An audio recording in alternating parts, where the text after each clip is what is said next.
Finds it.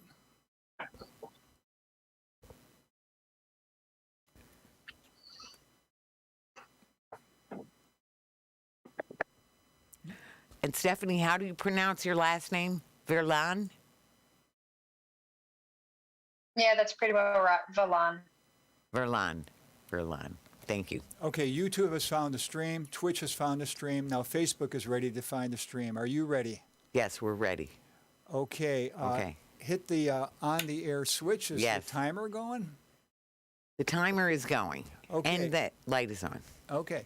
Put the clapper in front of your face. When you hit the clapper, you're on the air. Thanks. Welcome to Talking Peace with the Western New York Peace Center, being recorded here at Think Twice Radio in the home of the future, also the home of our friend and producer, Richard Wicca. Thank you, Richard. And we thank our friends at WBNY. This is broadcast on WBNY 91.3 FM, Buffalo's original alternative radio station, coming to you from Buff State. So thank you, Buff State. And when I think of thanks, I think of our Indigenous friends and how, despite the fact that we're, first of all, on stolen Indigenous land, all of us, many of, certainly here in Buffalo, we're on Seneca land, Haudenosaunee land, and we think of how, after so much violence and trickery, Indigenous people have been closed into small spaces and so oppressed. And in spite of that, they are full of Thanksgiving, and they start all their events with a Ganonyo that acknowledges all the people who made it possible, that thanks and remembers Mother Earth, the living waters, the plants and of all kinds, nutritional, medicinal, and the trees, and the creatures of all kinds, and so many different elements in our creation and in the heavens, and of course our Creator, and the fact that we have instructions that we should be observing our instructions so that life can continue in this creation. And then they would say, Nyahweh, and then the people would say no. So Nyahweh. Yeah. Thank you. So thank you, too, for coming on. We have a special series of shows tonight.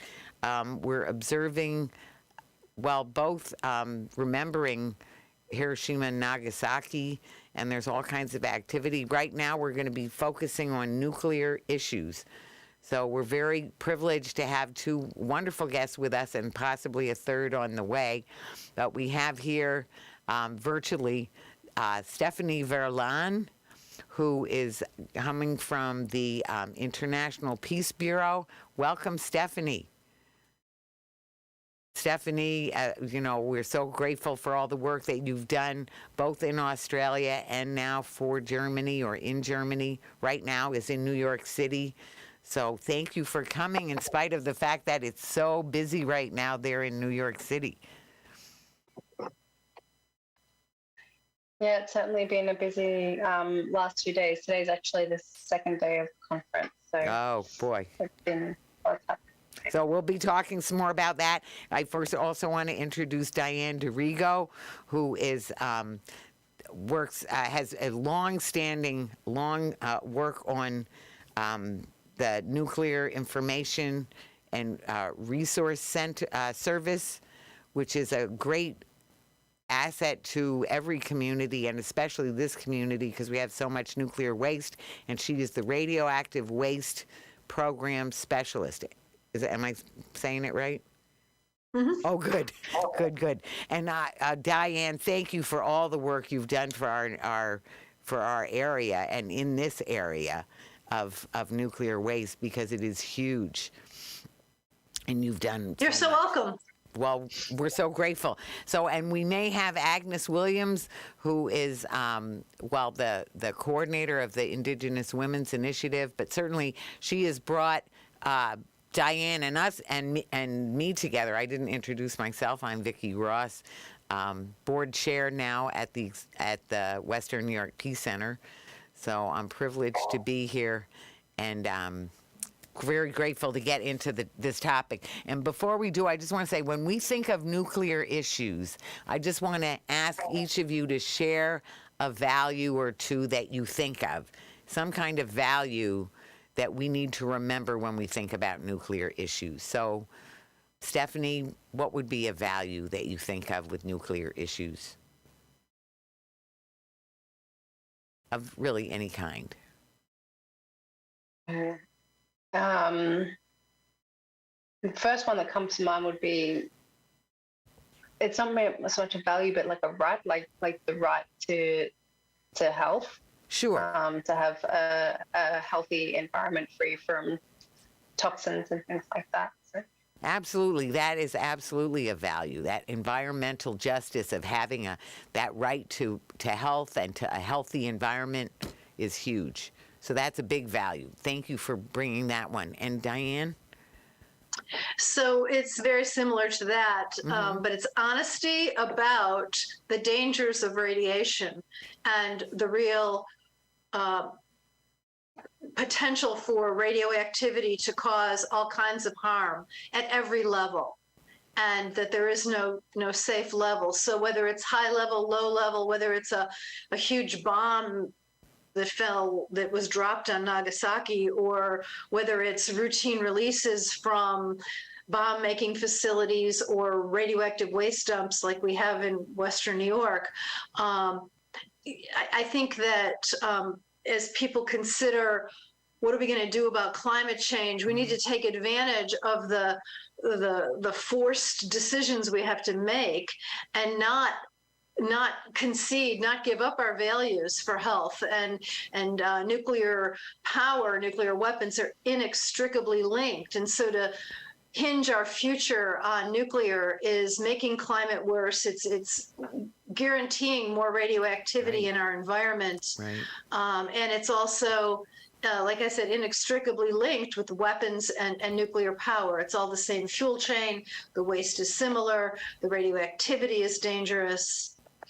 Absolutely. So it's actually the knowledge and the fact that radiation causes not only cancer but reduced immunity and other health effects. That's similar to that same value, but a lot more talking. Sure. Well, actually, you bring out a different. You know what? A lot of times, I'm forever bringing up unarmed truth and unconditional love. So Dr. King said that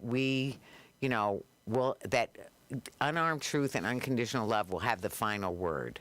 So I want to say, I in holding to that, oftentimes I mention truth and love as the values, and both of those values are really reflecting in that. So what you said about honesty, that truth, that facts, the actual factual information that is known. It's not unknown. We know it. So the truth, and then the love that we love. If we love people and love other people, that the dangers that people are being exposed to when they don't have that right to a healthy environment, when that is not acknowledged and adhered to, so it's very, very, both of them very connected to that and to each other.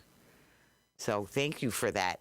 So with that, let us dive into, first, I've been very eager to hear the update on what's going on with this, the Nuclear Proliferation Treaty review that's going on now, which is the first one since the Treaty for the Prohibition of Nuclear Weapons went into effect about over a year ago now.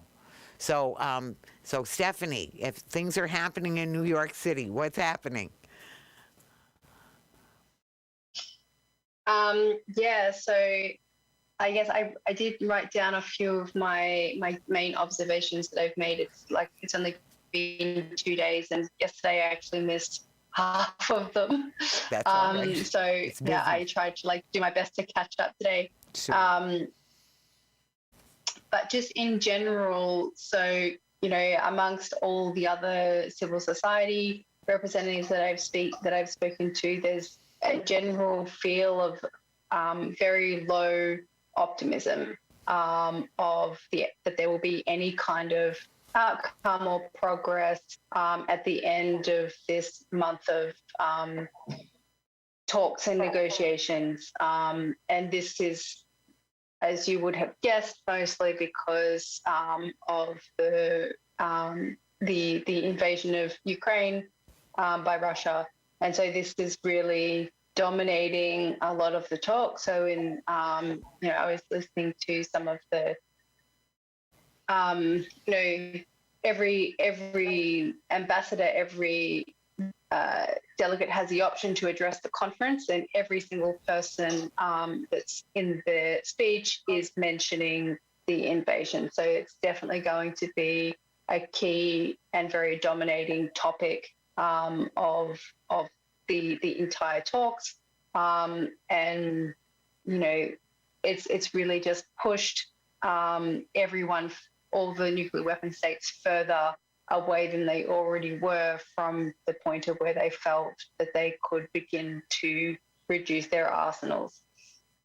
So very pessimistic, but even if there had not been any invasion and we were just continuing on like we already have for the last 50 years, we'll probably be seeing the same kind of trend anyway, because let's be honest, we know that they don't actually want to get rid of them.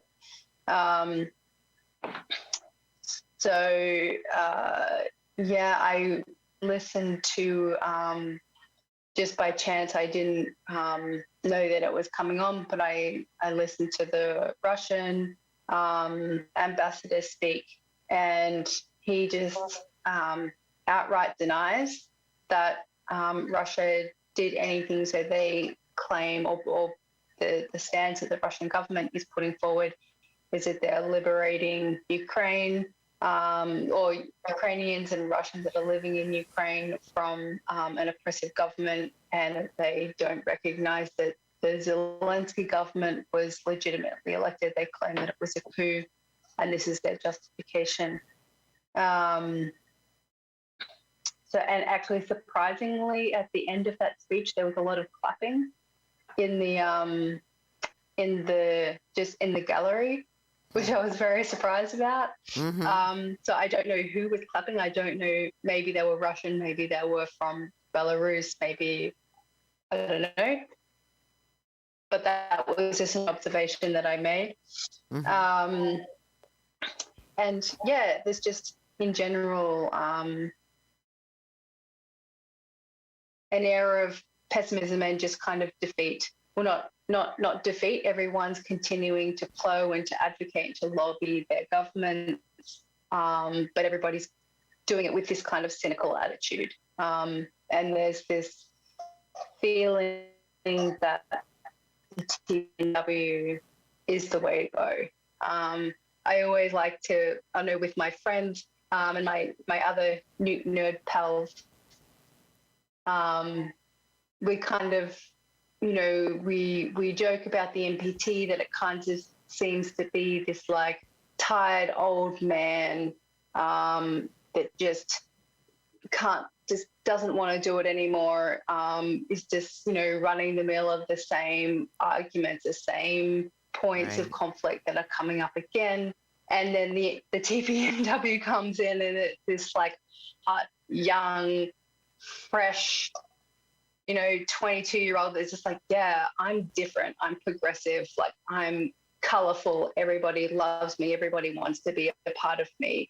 And this is kind of the vibe. So we're just, everyone's just like, and you see it as well because the civil society turnout is very low. So this is actually the first review conference.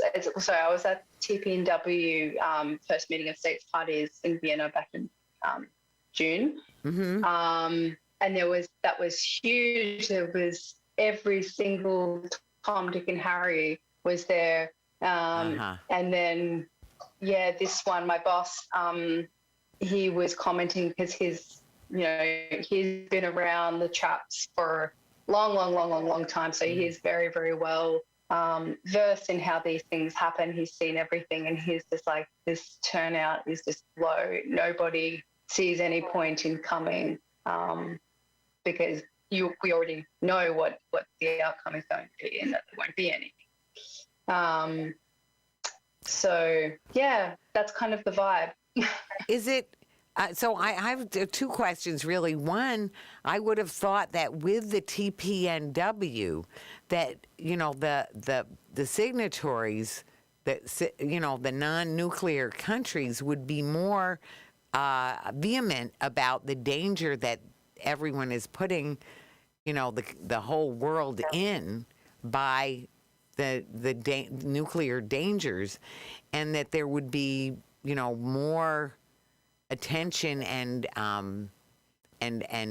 credence given to that, because it's been deemed illegal. So is it that that group is less powerful than the other group, than the NPT group? I wouldn't say less powerful, but there's this matter of the P5. What's P5? P5 Sorry, what is P5? it? Yeah. Say what P5 is for people. Right. Okay, so the P5 is basically the permanent 5 members that sit on the UN Security Council, which also happen to be the legal possessors of nuclear weapons. So this is Russia, China, the US, the UK, and France. Mm-hmm. Of course, like we know also that Israel, North Korea, and potentially India, there's a few others, right? that are illegal, but they don't. Yeah, India, Pakistan. That's right. They also possess them, but they don't sit on the P5 because their possession is considered illegal. Right. Anyway, so but the P5, they control the Conference of Disarmament, and so it's kind of and they can veto everything, right? They can veto everything. Exactly, and this is legal under it's everything is perfectly legal under the framework of the NPT, and I forgot what I was going to say. Well, I have a good. I'd love to hear, because Diane was just starting on that point of the similarities of nuclear weapons and nuclear power. And so if you would talk a little bit about that, and then between the two of you about, how many countries have nuclear power also, so that if we count them in, where does that put us? So, Diane? You know what? I don't know that off the top of my head. It's not it's something to think about, but so how are they connected? Well, in order to make nuclear power and in order to make nuclear weapons, first you have to mine uranium from the ground. Mm-hmm. This is most often done on indigenous lands throughout the world, in Australia and Western North America, in Africa, and every continent. And so the mining of uranium, whether it's surface mining or underground mining or in situ leachate, where they inject chemicals into the ground and dissolve it and extract the uranium out, and then do a legal analysis to justify that the amount of chemicals left in the water is okay. Mm-hmm. In any case, all of uranium mining is a devastation of the earth, and there's no real requirement to fully clean it up or isolate that waste. It's the least regulated waste. Wow. So that's when you get the uranium out. Mm-hmm. Then you've got there are other elements besides uranium. So you got to try to separate out the uranium. That's done at mills. And then they try to get more of the uranium-235 atoms. There are uranium-238 atoms and 234 and 239, but the 235s are the ones that they need for nuclear power and weapons to sustain the chain reaction. So then the uranium is moved to a mill and then to a conversion facility where they convert it into a gas, and then they concentrate the U-235, and they're moving this on roads, rails, and waterways, Right. spreading radioactivity, making waste at every step of the way, causing worker exposure, Right. and causing and leaving contamination of air, water, soil, and crops, as well as actual waste that needs to be isolated generally pretty much forever because it's so long lasting. So once the uranium-235 is concentrated, then it goes to a fabrication facility where they make fuel, and they make fuel specific to the nuclear weapons reactor or the nuclear power reactors. Those are very messy facilities. And then that fuel goes into the core of a reactor.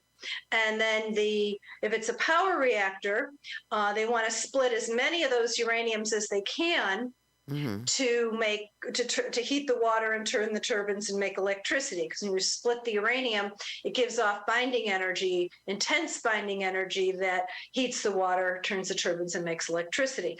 What also happens, though, in both reactor and nuclear power and weapons reactors is that uranium-235 atoms can be bombarded with a neutron, and rather than splitting and giving off its binding energy, it absorbs the neutrons, gives off some other particles, and forms plutonium.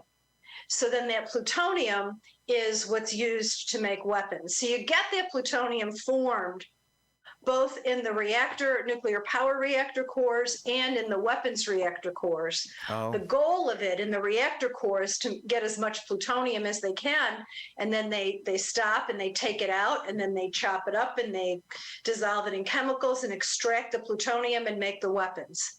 And make the weapons, that's another bunch of steps. Right. If you're doing nuclear power, you have it in the core. So in Western New York, our closest reactors are Gunay, just north of Rochester. We've got Beaver Valley, south of Erie. We've got a whole lot of nuclear reactors on the north shore of the Great Lakes in Canada. Yep. And then we've got 3 of them up north of Syracuse and Oswego. Right. Oswego, I was thinking about. And then we've got the 3 that are closed down by New York City. So what happens in those facilities is that we've got the fuel rods, and the uraniums are bombarded with neutrons. They split, form other radioactive elements. So the fuel, the high-level waste that's formed from, whether it's a nuclear power reactor or a weapons reactor, you still have all of this radioactive waste that forms. Right. And that waste stays dangerous for literally millions of years. And for example, here's one example. When the uranium splits, it forms cesiums, strontiums, iodines. Strontium is a bone seeker, so if it gets into the environment, it gets into our bones and teeth and can cause bone cancer and leukemia. And then cesium, which is a muscle seeker, so it goes to the heart, and it can cause heart problems, and it can cause other health issues. And iodine, as everybody knows, goes to the thyroid. There are iodines that are used in medicine. Radioiodine is very short lasting. It stays radioactive for a few hours or days. But there are a bunch of iodines. Like I said, there's all those different uraniums, 235, 238, Right. et cetera.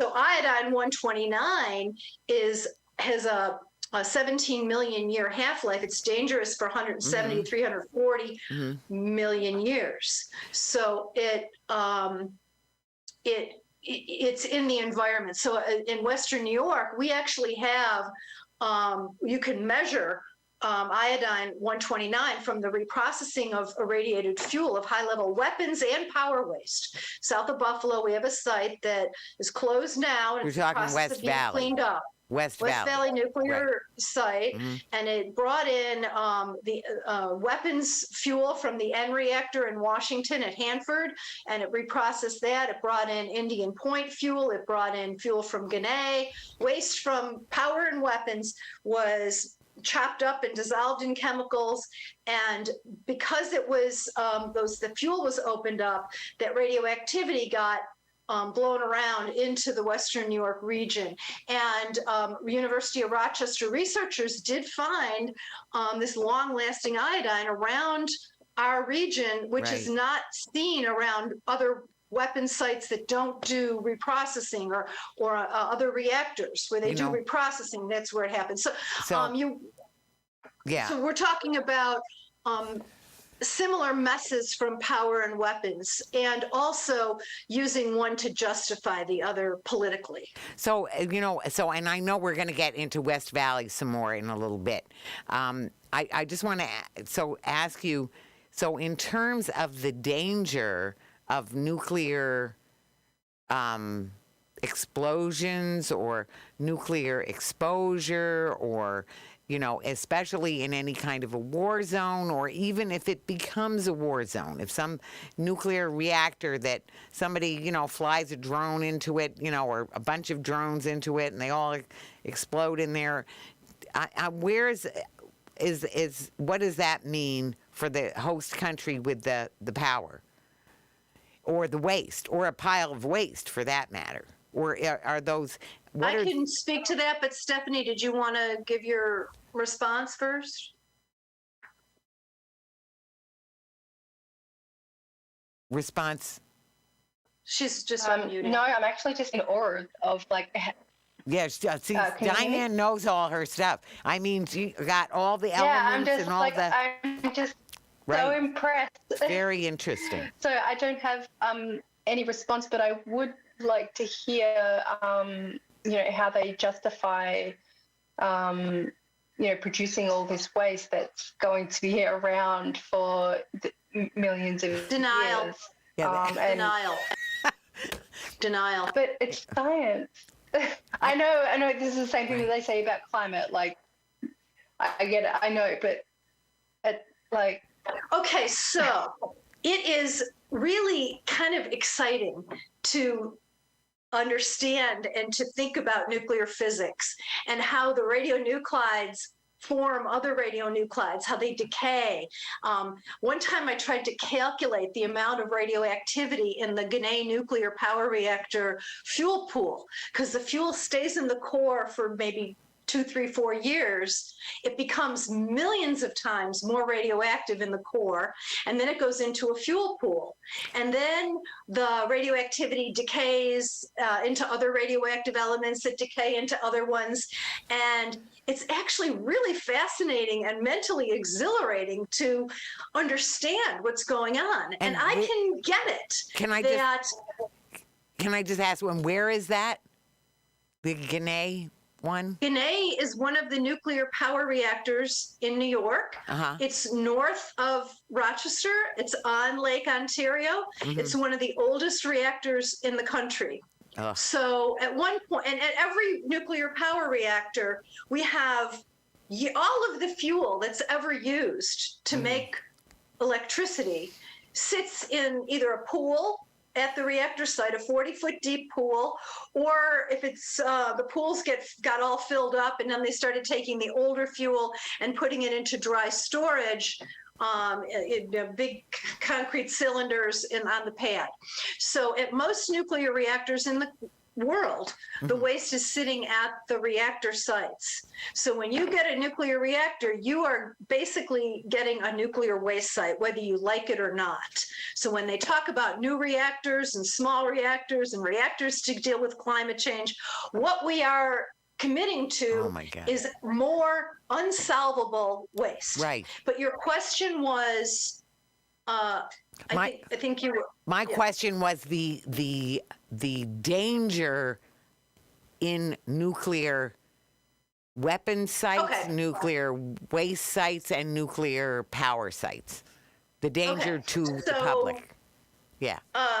There is no safe level of ionizing radioactivity. Right. Any amount can initiate negative health effects. The government long ago decided that they were only going to look at cancer, which is pretty significant. So our radiation standards that legalize and justify contamination of workers and the public and the environment are based on the assumption that radiation causes cancer and it's a set amount of cancer.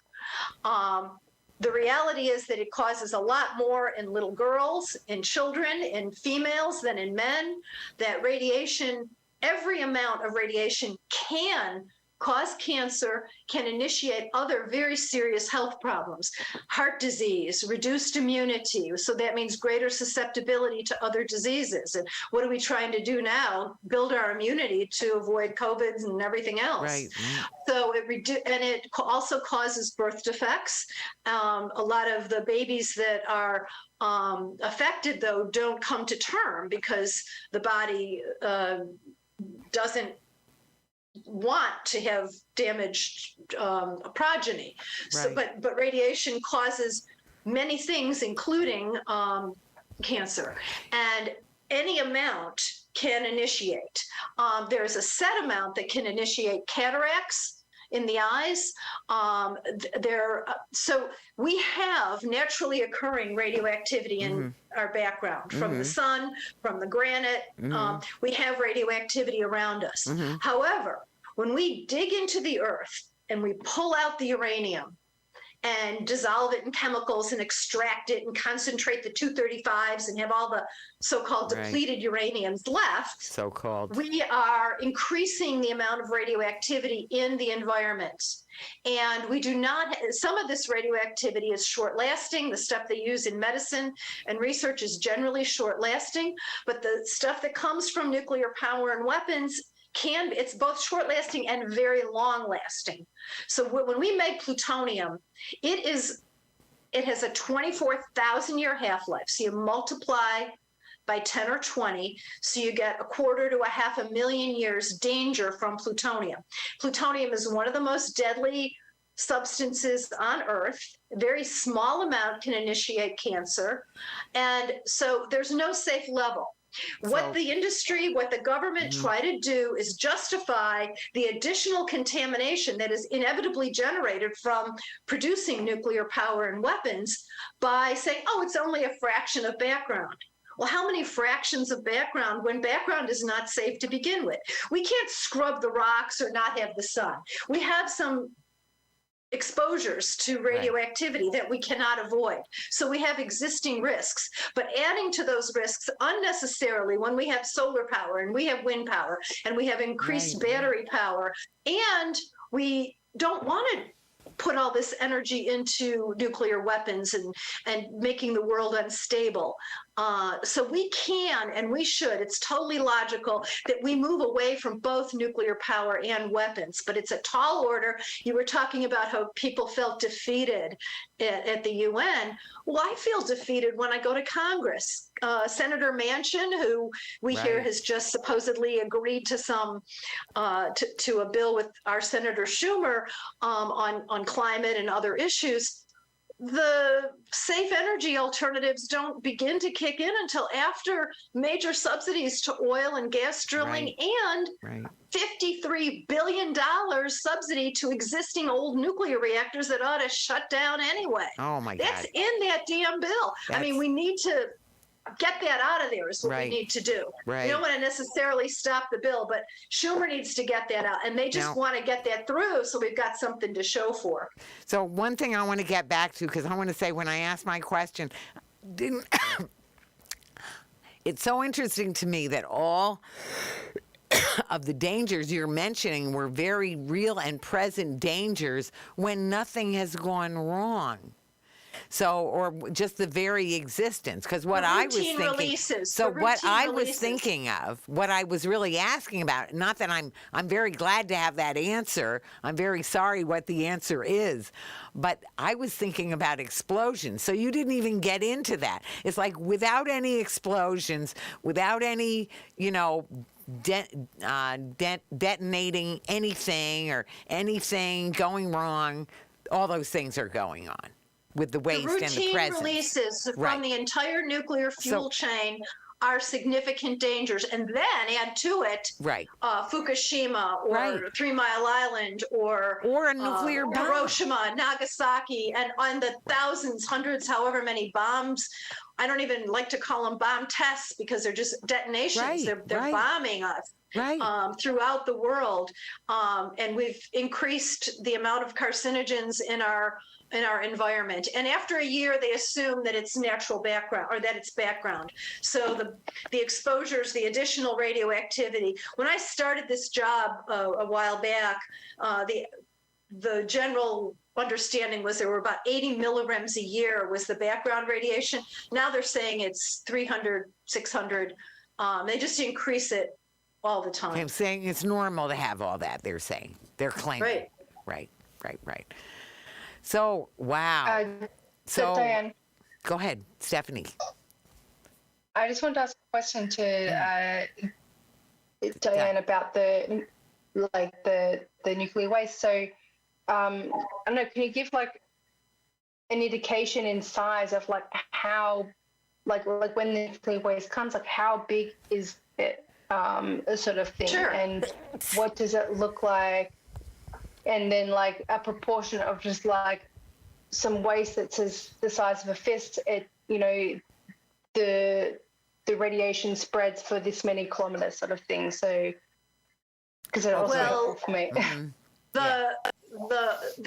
There are all kinds of waste that are generated. The buildings themselves become waste. Right. All the land becomes contaminated at a nuclear site, whether it's weapons or power. That you cannot isolate this stuff. It's radioactive versions of elements that we already have. So, we have iodine that's not radioactive. This is radioactive iodine. So for nuclear power, well, the first part of it, the mining and milling, there are wastes that are piled up behind dams. It's like a sludge from the milling of uranium. And in 1979, actually the worst nuclear accident in this country took place. The Rio Puerco River was contaminated with a dam break at Church Rock, New Mexico on Navajo land. And they've never cleaned that up. And that radioactivity spread down the river through New Mexico into Arizona, into Nevada. And it has never been cleaned up, and animals died. People had ailments all along. This happened in 1979. So it's not real visible. However, for the nuclear power part of it, I could describe that a little simpler for me because it's what I focus on. Right. You have the uranium, it's concentrated. It's converted to a gas and put through miles of tubes and an enrichment facility. And now there's a circular, it's another kind of enrichment that's done in New Mexico. Anyway, they separate out the U-235s and then they form it into little pellets. So each pellet is about the size of the tip of your finger. And these pellets are stacked into 10 to 14 foot long, pretty much pencil thin or finger thin rods. There's a couple hundred of these rods per assembly. So then the assembly is held together with, it's bound together with metal things. And so it's tall. And you've got a couple hundred of these assemblies that go into the core of a nuclear reactor. So this is a reactor core, and water is circulating around to moderate the neutrons and the heat. And so the neutrons are sent in, and then they start bombarding the uraniums. In just about 2, 3, 4 years, that fuel, those assemblies, they still look the same, but they are now millions of times more radioactive because of all the fission products, the cesiums and the strontiums and the plutoniums and the iodines that have formed, and there are hundreds of these elements. So we've got these assemblies. And during the dawn of the nuclear age, they just considered, well, this is waste. They put it into the fuel pools, and they expected that someday they'd reprocess them and they'd get the uranium that was left over out, and they weren't thinking about the waste. So we've got the assemblies. They go into the fuel pools then, where they need to be stored for at least, it depends how radioactive they are. It could be anywhere from 3 years to 20 years, and it needs to be stored underwater. Once it's cooled down some radioactively and thermally, it's still deadly. It still gives a lethal dose in just a few minutes, unshielded. So it's then when the pools got all full around the country, they move those assemblies out of the pools and put them into dry storage canisters.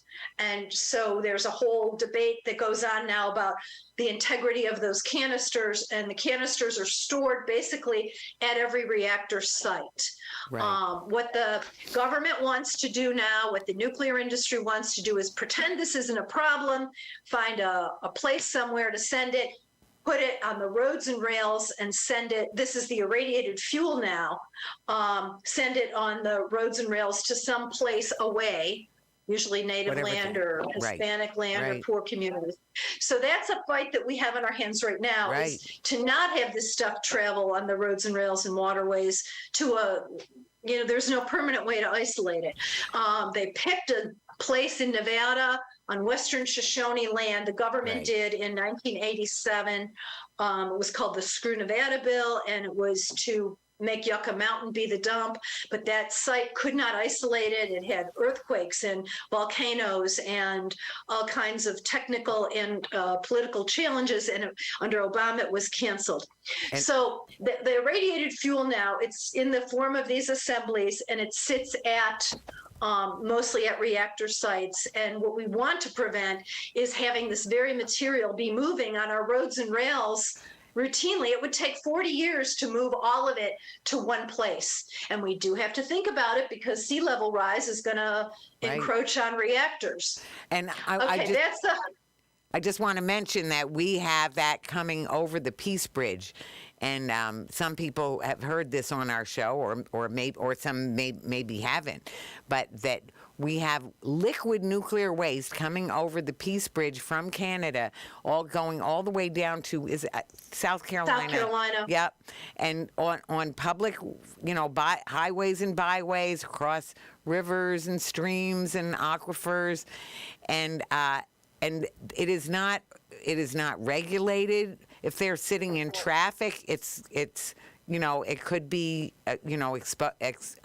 exposing people to radiation. And there's also solid nuclear waste that also comes over in the same way and goes to Tennessee.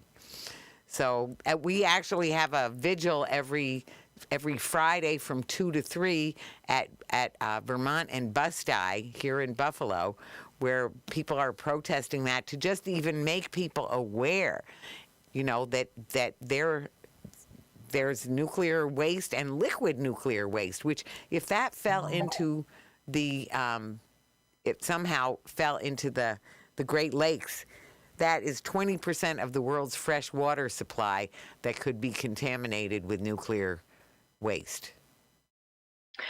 So the other, just the fuel rods, the assemblies, or irradiated fuel as we call it, spent fuel or used fuel as the industry likes to call it, that is high-level waste. And according to U.S. definition, everything else is, quote, low-level waste, even though some low-level waste could give a lethal dose unshielded in 15 to 20 minutes. And that's, so when you've got the same plutonium atom that's in that fuel rod, it's high level waste. There are pinhole pricks and cracks in the cladding of those rods.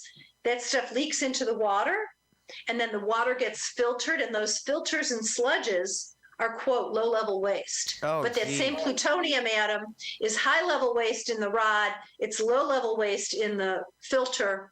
And then if it doesn't get caught by the filter and it gets out into the water, which some of it does, it becomes a routine release.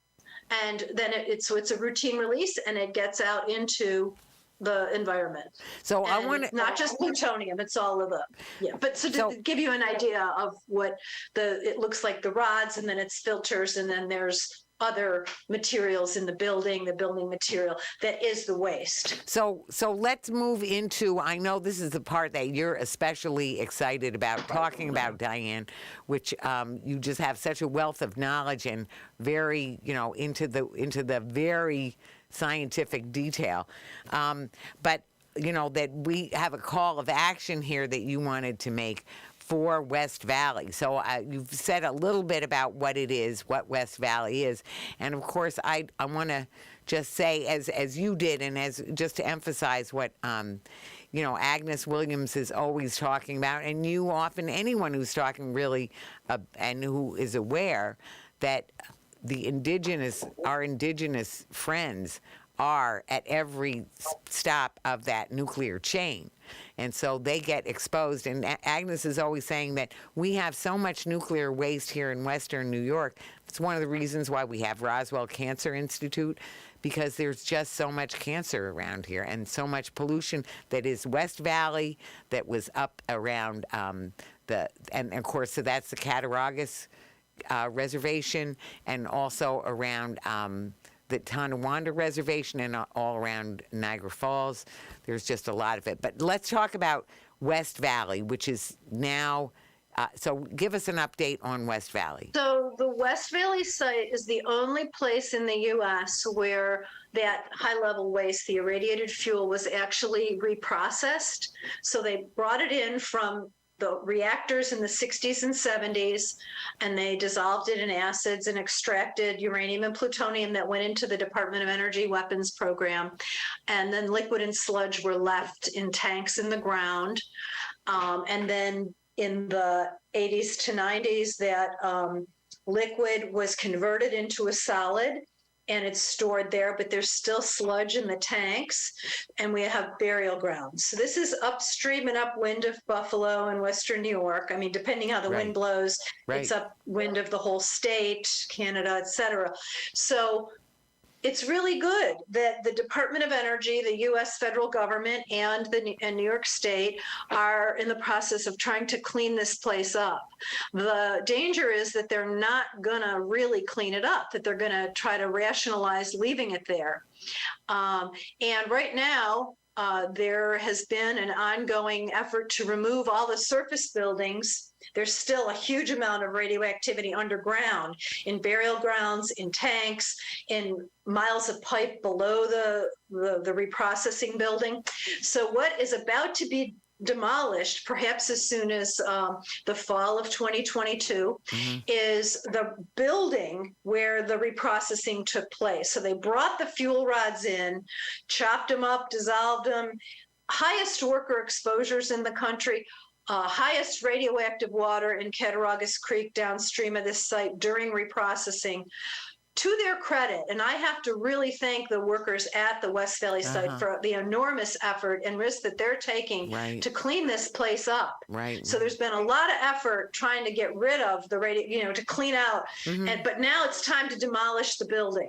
And we have called for, organizations across it called for enclosing it under some kind of an enclosure so that when the demolition takes place, that plutonium that's left that they couldn't get cleaning out meticulously doesn't spread around Western New York. So we don't repeat what happened with the iodine spreading all over Western New York and have whatever's left. So we want it enclosed.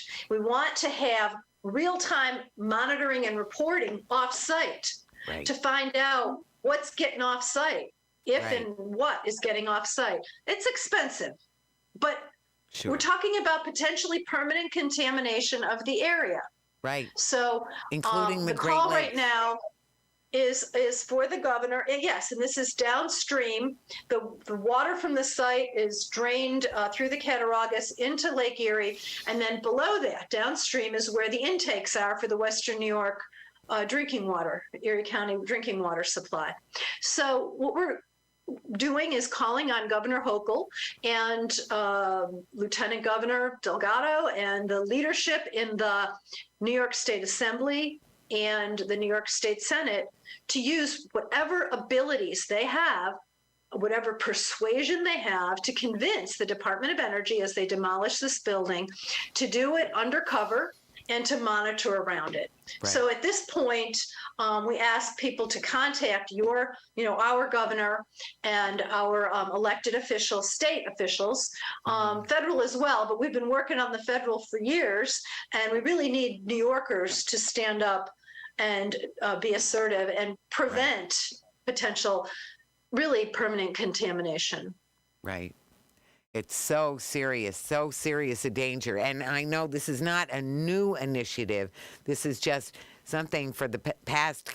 It's really been a continuation. It's just an ongoing effort. Right. I mean, even once these buildings are down, there was a building that was taken down around 2018 or 19, and there was radioactivity detected on one of the offsite there are some monitors now, but they only collect the samples every few weeks or months. So they did detect that during the demolition of one of the other buildings, that there was radioactivity offsite. Oh, but boy. no, it's not above the legal level, so we don't worry about it. And, legal levels are not the safe levels because there is no safe level. Right. Well, we have a lot of work to do. I have a question. Yeah, go ahead, Stephanie. Yep. Well, I want to say we have about a little 8 minutes left. So go ahead, please. Okay. I just have another question for you, Diane. Another nerd one. And I don't know if I'm completely crazy, but if water becomes contaminated with nuclear waste or radiation or anything, if that water then evaporates and it goes, into the clouds, does that take it with it, or does it kind of become separated? Some stays in the precipitate. Whatever's left over, there could be a solid with radioactivity, but some of the radioactivity is in the form of gases. So it could go up into the clouds with the evaporate. So both. So evaporating it does not mean that it disappears. It is somewhere. That's the problem with radioactive elements, which makes them a bit different from some chemicals. Some chemicals with some amount of energy and effort, you can actually break them down and make them into less dangerous pieces. But radioactive elements are radioactive until they decide to decay down into another element and eventually to a non-radioactive form. So the water, it's very, very hard and expensive to filter and clean water. I mean, there are efforts to clean water that has been contaminated, and you can get some of the radioactivity filtered out, but certainly not all of it.